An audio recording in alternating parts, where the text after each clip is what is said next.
Bonjour à tous et à toutes, et aujourd'hui on se retrouve pour une nouvelle vidéo du Jardin Rexy.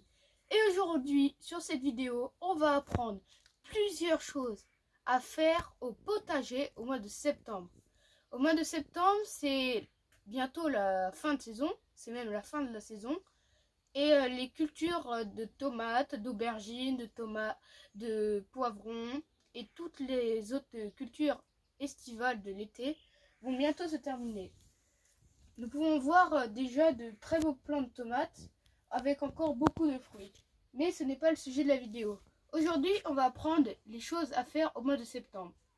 Déjà, au mois de septembre, on va pouvoir entamer de nouveaux semis à la place des anciens plants de tomates et ou sur des espaces libres comme les haricots, les pommes de terre qui ont été arrachées. Donc, par exemple, sur cette parcelle, qui est une parcelle où il y avait des haricots, j'y ai fait un bon lit de semis où on va y planter des navets. Alors moi je vais vous donner ma petite astuce personnelle pour faire un bon lit de semis. Pour tout simplement, en fait, avant il y avait des... Là c'était des légumineuses comme des haricots, donc ça n'a pas causé de problème, ça a apporté de l'azote au sol. Les légumineuses en fait absorbent l'azote de l'air et les retranchent dans le sol. Mais sur cette parcelle aussi, il y a eu des pommes de terre après. Et les pommes de terre, elles, comme aussi des tomates, des aubergines, sont des plantes qui vont consommer beaucoup de nutriments. Pour vous dire, un plant de tomate consomme 20 grammes d'azote sur 100 grammes, de substrat. Donc, en fait, on va y rajouter de l'azote et des nutriments. Car sinon, tout simplement, vous aurez beau mettre d'autres fruits, on aura peut-être des petits légumes au lieu de ce qu'on pourrait imaginer. Donc, la technique, c'est tout simplement, on va déjà bien aérer le sol sans trop le chambouler pour respecter la vie du sol. Donc, le mieux, c'est d'utiliser une grelinette. C'est une sorte de fourche qu'on utilise pour justement juste aérer le sol. On peut faire pareil avec une fourche à fermier. Donc on vous plantez, vous retournez, mais il faut surtout pas retourner la terre, il faut juste crac et on retourne pas la terre. On décompacte les grosses mottes pour pas gêner les nouvelles cultures. Et on va y rajouter la petite recette du jardinier. On va y rajouter du compost de fumier de cheval. Donc c'est du fumier qui a été composté 1 à 3 mois. Mais moi c'est du 1 mois. Donc, et on va mettre du compost et tout ça bien mélangé. Et dessus, on peut y mettre nos futures cultures. Donc les cultures qui vont les suivre.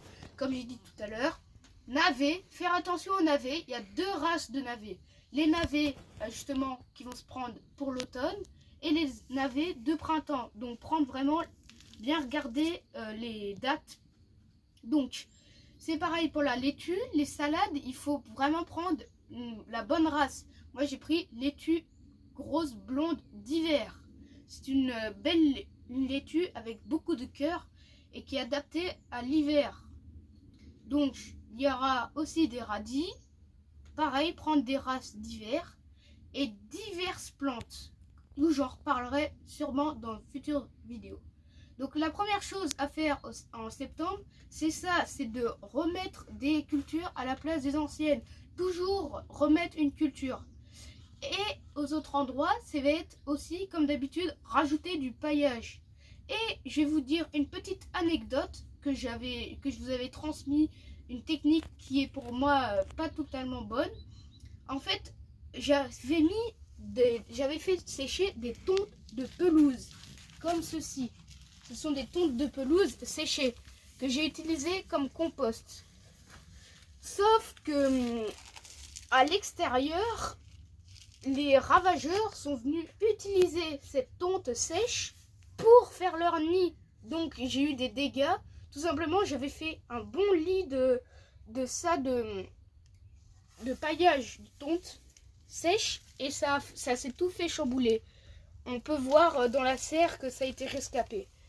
Donc, je vous conseille qu'au lieu d'utiliser vos tontes en paillage comme celle-ci en faisant sécher, je vous conseille d'utiliser les tontes fraîches sous 2 cm.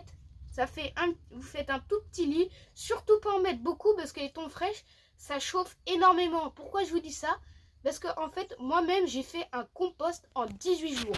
Vous allez dire, oh, mais 18 jours, mais c'est pas possible. Moi, ça me prend 6 mois à 1 an pour faire du compost. Et toi, tu vas me dire une technique pour faire du compost en 18 jours. Alors, c'est une technique justement qui va permettre de faire chauffer jusqu'à 70 degrés le tas de compost. Et donc, vous pouvez vous imaginer la prolifération de bactéries qui vont décomposer ce compost. C'est pareil, j'en reparlerai dans une autre vidéo. Ce sera, si vous voulez une petite idée, ça s'appelle la technique Berkeley. Donc, aussi, en mois de septembre, on va refaire du compost. On va préparer du compost pour le printemps et aussi en mettre sur les parcelles vides, car on peut en mettre, il n'y a pas de problème. Il ne faut pas se dire, oh, je vais pas mettre de compost tout de suite parce que ça va, les minéraux ils vont être perdus pendant l'hiver. Sauf que c'est totalement faux.